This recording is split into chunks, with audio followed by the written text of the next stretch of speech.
সমাজের মধ্যে এখন আপনি দেখবেন বাঘে, সিংহে, কুমিরে যেখানে সেখানে কোন সমস্ত নারীদের অ্যাটাক করছে, যেই সমস্ত নারীরা বেশিরভাগ দেখবেন অর্ধ নগ্ন অবস্থায় আছে, তাদের মানে শরীর ঢাকার জন্য বস্ত্র নেই, ওই সমস্তগুলো কেন সেটা আবার সে ভিডিও করছে নিজেই বা অন্য কাউকে দিয়ে করাচ্ছে, অর্থাৎ সমাজের মধ্যে আরো অশ্লীলতা ফেলবে।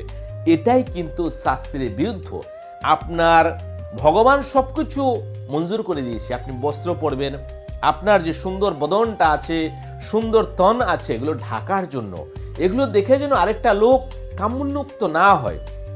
যদি কাম উন্মুক্ত হলো তাহলে সে যে কোনো জায়গায় তার আপনার সাথে কিছু করতে পারে বা তার বীর্যপাত হতে পারে। এবার জায়গা অপবিত্র হতে পারে, জল অপবিত্র হতে পারে, বায়ু অপবিত্র হতে পারে, মাটি অপবিত্র হতে পারে, অনেক জায়গা আছে আমাদের এই বিশ্ব ব্রহ্মাণ্ডের মধ্যে।